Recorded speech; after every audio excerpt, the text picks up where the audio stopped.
Au TEP à tous, bien-aimés frères et sœurs, Monsieur Martin Fayoulou sort de son silence. Enfin, un opposant qui parle correctement.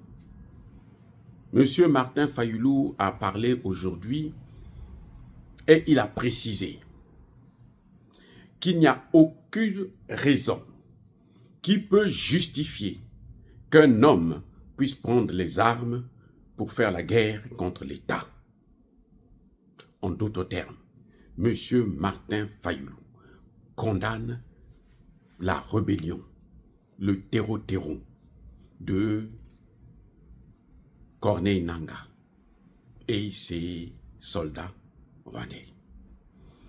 M. Fayoulou reconnaît que le pays est attaqué et que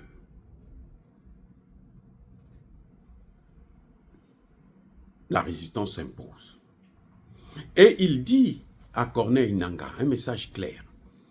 Même si vous pouvez prendre tout le pays, quand vous arriverez à Kinshasa ici, vous n'allez pas gouverner parce qu'on ne vous laissera pas gouverner. Il a rappelé encore que lui, il a perdu l'élection, on lui a volé l'élection, comme Trump disait, il est syrien, c'est ça, c'est ces bêtises-là. Mais bon, c'est pas grave. Le plus important, c'est ce qu'il a dit concernant toute rébellion. Personne n'a le droit d'attaquer l'État. Eh oui, quand il y a des problèmes, il faut trouver un moyen pour s'asseoir ensemble, parler et régler la situation. Mais quand on s'attaque à l'État, on commet une erreur gravissime et qui ne peut être tolérée par aucun homme politique sérieux qui a la tête sur les épaules. Je vous signale en passant que le président Tshisekedi a rappelé qu'en fait cette rébellion est financée par Joseph Kabila. Et il est rwandais. Vous savez, ce qui est bien avec les Occidentaux, c'est que lorsqu'ils vous utilisent jusqu'à votre mort. Ils doivent vous faire dépenser jusqu'au dernier centime. Mais ils ont fait ça avec Ouattara. Donc, Kabila, l'argent qu'il a volé au Congo, c'est ça qu'il est en train d'investir pour tuer encore des Congolais. Avec le soutien de Paul Kagame. Maintenant, ce n'est plus Paul Kagame qui finance, c'est Joseph Kabila. Les millions qu'il a volés là, les milliards d'ailleurs. C'est ça qu'il est en train d'utiliser pour soutenir la rébellion. Et M. Fayoulou condamne donc tout ça. Il n'a pas cité son nom, comme l'a fait le président Tshisekedi à Munich. Mais il a dit tout simplement qu'il n'y a aucune rébellion armée qui peut être tolérée. Mon problème avec Martin Fayoulou, c'est que, regardez, il a attendu presque 3 semaines ou plus pour parler. Le président de la République avait demandé qu'il y ait un sursaut national, une unité nationale pour faire face à l'adversité criminelle de Paul Kagame. Et dans ce supplétif congolais du M23 et de l'Alliance pour le fleuve Congo. Oui, donc, lui, c'est maintenant qu'il parle réellement. Mais même là, c'est comme s'il avait honte d'aller voir le président Tshisekedi, de faire un front commun pour réunir ceux qui le soutiennent et ceux qui soutiennent Tshisekedi ensemble pour combattre l'ennemi. Vous voyez, le problème, c'est que lui, il parle, il s'adresse à son petit club. En quelque sorte, oui. Puisque lui, il n'est pas venu voir Tshisekedi pour dire non, maintenant là, on doit éteindre nos différends. Et c'est ce qui serait à son avantage. Pourquoi je dis ça? Mais parce que Tshisekedi, ça c'est son dernier mandat. Après ça, Tshisekedi va partir. Qui va prendre la place? Si lui, il ne se rapproche pas de Tshisekedi pour prendre, ça je parle politiquement, pour capter un certain nombre de voix de Tshisekedi vers lui, eh bien, ce sera par exemple un homme comme Jean-Pierre Mbemba qui est en train de mobiliser la population, qui va prendre ça. Je dis, monsieur Martin Fayoulou, la politique là, c'est autre chose. Dans la politique, là, il n'y a pas la haine. Il y a l'intelligence, la connaissance, la tactique, la stratégie. Voilà, en bon terme, on dit la stratégie. En ce moment où Tshisekedi est affaibli, Tshisekedi est abandonné, même par les membres de son parti, c'est ce moment-là que vous devez venir tenir la main de Tshisekedi pour dire non, mon frère, je suis avec toi. Le combat là, c'est pas, tu n'es pas seul. Moi aussi, je mène ce combat. On y va. Ce serait à votre avantage, monsieur Martin Fayulu. Celui qui vous parle là, c'est un docteur en sciences politiques. Je sais de quoi je parle. Je dis ce serait à votre avantage. Parce que vous aurez donc l'occasion de prendre beaucoup de voix de Tshisekedi. Parce que Tshisekedi, c'est son dernier mandat. Donc après là, vous serez l'un des favoris.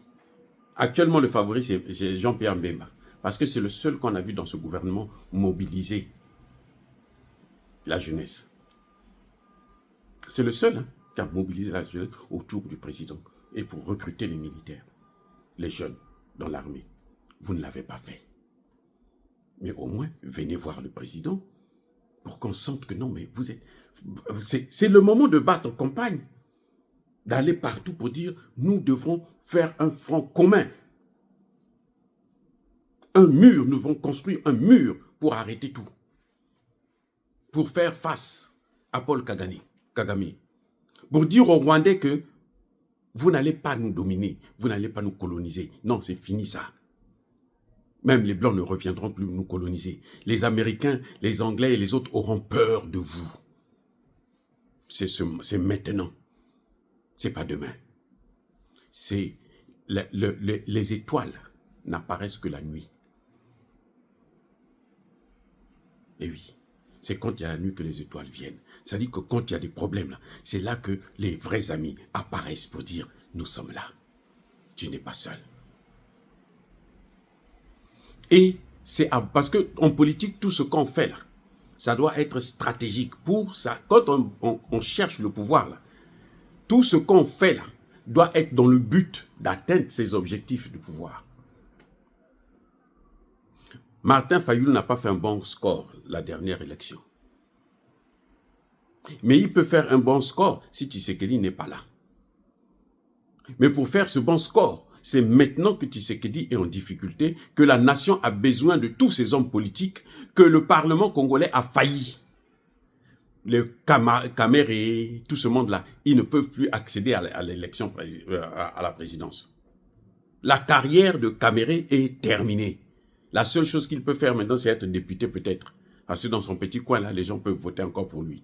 Mais sinon, sa carrière politique, là, que non, il va être encore président, c'est fini. Pour Caméré, c'est fini. Vous avez une chance.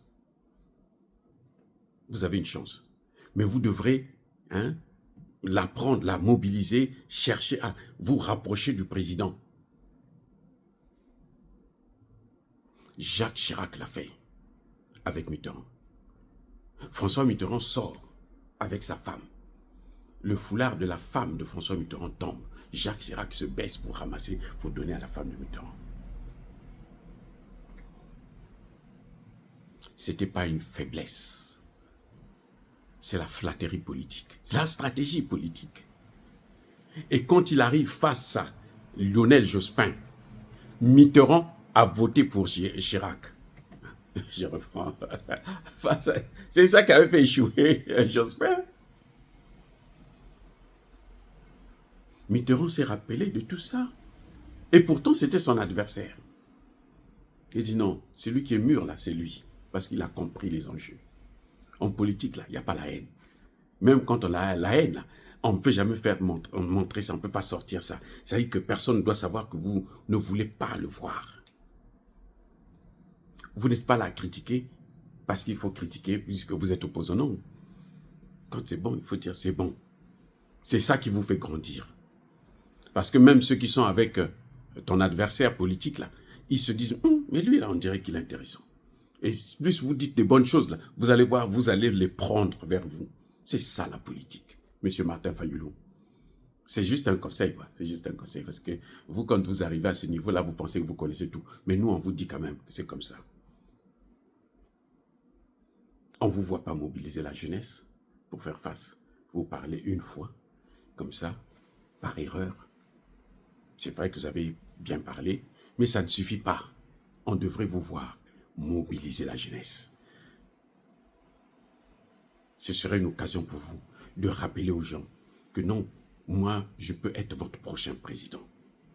Les amis, soyez bénis, abondamment bénis par le Dieu des Kémites et par nos ancêtres évangélisés, mais que tous ceux qui persécutent le continent africain le pillent et le déstabilisent, qu'ils soient noirs, blancs, chinois, arabes, juifs, indiens ou qui qu'ils soient punis, maudits, foudroyés, neutralisés, écrasés, effacés par le Dieu des Kémites et par nos ancêtres évangélisés. Vive l'Afrique éternelle, j'ai dit et j'assume.